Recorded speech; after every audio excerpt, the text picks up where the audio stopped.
इस कार्यक्रम के पुण्यार्जक हैं सौभाग्य कोहिनूर, श्रीमान संजय जैन, श्रीमती ममता जैन, ग्रेटर कैलाश दिल्ली। सौभाग्य भक्त श्री संजय जैन, उषा जैन, कुणाल जैन, मानसी जैन, शुभम जैन, पालम गांव दिल्ली। सौभाग्य भक्त श्री प्रवीण जैन, नीना जैन, जंगपुरा भोगल दिल्ली। सौभाग्य भक्त श्री राकेश जैन, रजनी जैन, मानू जैन, प्रज्ञा जैन, डॉक्टर अंकित जैन, डॉक्टर श्वेता जैन, यशिका जैन, ओमांशु जैन, ईवान जैन, भोगल आश्रम दिल्ली। सौभाग्य भक्त श्री वीरेंद्र जैन, श्रीमती अंजुला जैन, रोहिणी दिल्ली। सौभाग्य भक्त श्रीमान सचिन जैन, सीए, श्रीमती प्रियंका जैन, अदिति जैन, विधि जैन, पहाड़गंज दिल्ली।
महानुभावों,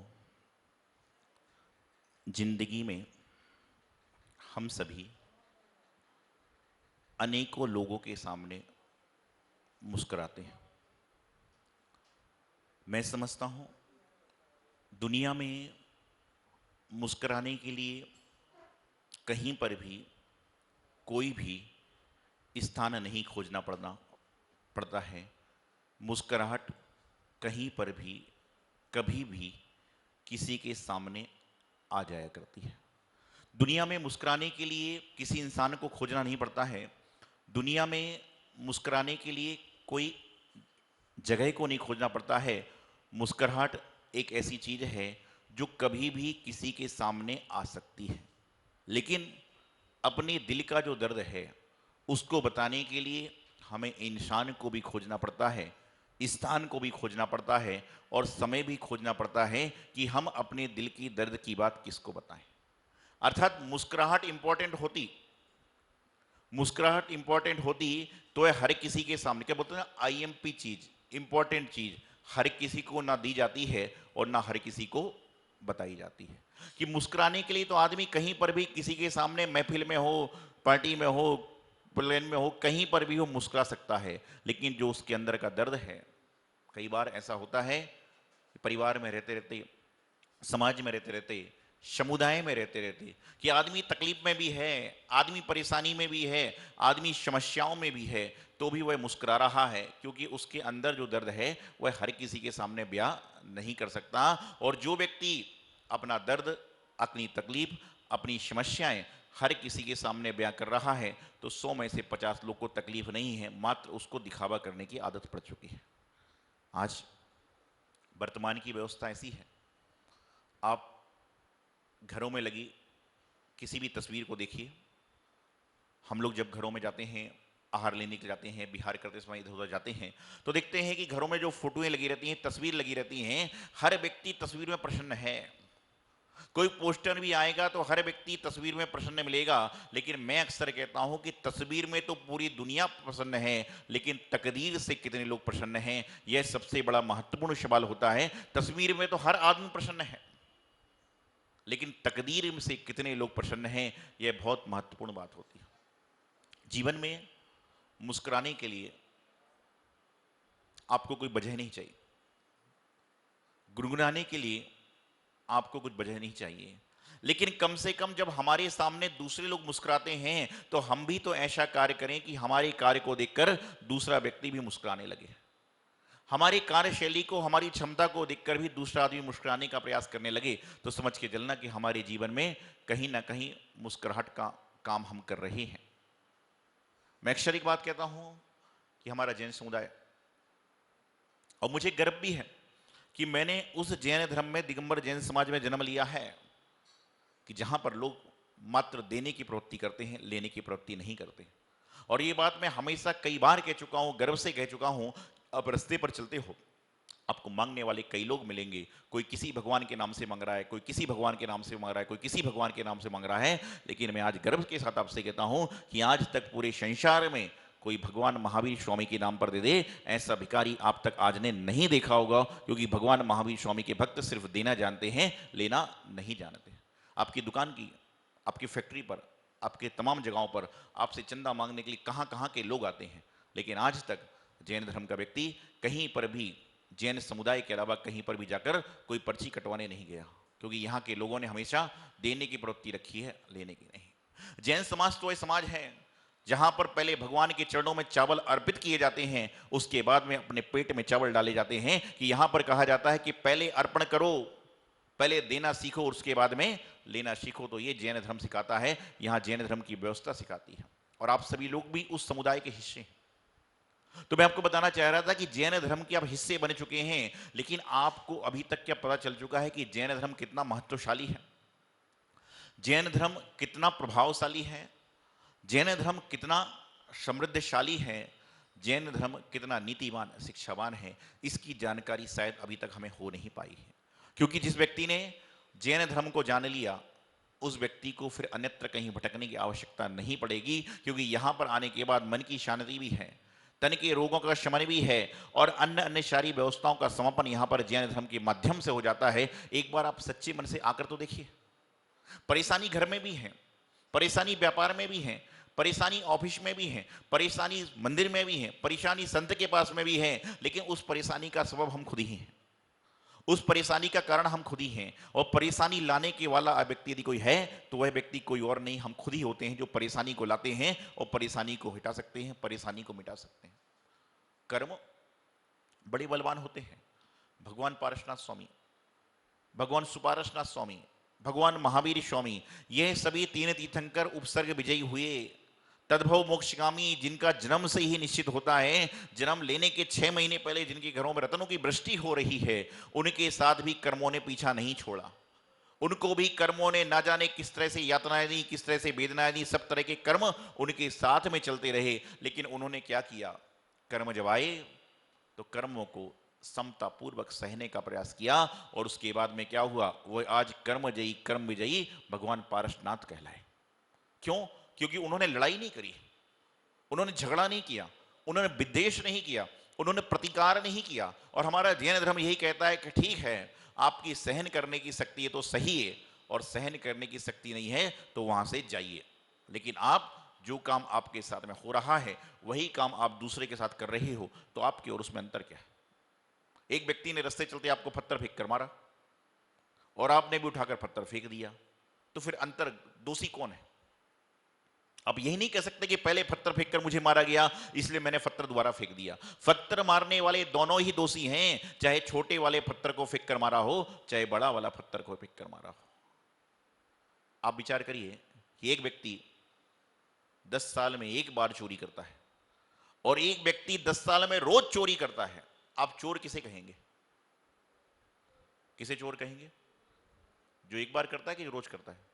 चोर तो दोनों ही कहलाएंगे। जिस प्रकार से आप यहां पर सभा मंडप पर आ चुके हो, आप कैसे भाव से आए, कैसी व्यवस्था से आए, कैसी क्रिया से आए, यह महत्वपूर्ण नहीं है। लेकिन जब आप बाहर निकलोगे तो सब लोग कहेंगे कि कितने धर्मात्मा अजीब हैं जो मंदिर में गुरुओं का सत्संग करके आ रहे हैं, भगवान की आराधना करके आ रहे हैं, भगवान की पूजन करके आ रहे हैं, भगवान की वंदना करके आ रहे हैं। चाहे आप एक बार आओ, चाहे आप रोज आओ, चाहे 365 दिन आओ, चाहे आप 10 साल में एक बार आओ, लेकिन जो व्यक्ति अंदर आएगा, अंतर इतना है कि चोर की भी डेफिनेशन बन जाएगी कि ये रोज चोरी करता है और कभी कभी चोरी करता है। उसी प्रकार से भक्त की डेफिनेशन बन जाती है कि ये रोज मंदिर जाता है और ये कभी कभी जाता है। तो हमारा जैन धर्म बड़ा अनमोल है। जैन धर्म को जिसने जान लिया, जैन धर्म को जिसने समझ लिया, उसको अन्यत्र कहीं पर भी भटकने की आवश्यकता पड़ेगी ही नहीं, क्योंकि सारी दुनिया का सार यहां जैन धर्म में समाहित है। हम लोग जब रास्ते में विहार करते हैं, तरह तरह के लोग मिलते हैं। एक बार जब मेरा चतुर्मास 2010 में हैदराबाद हो रहा था, हैदराबाद से नागपुर के लिए विहार चल रहा था।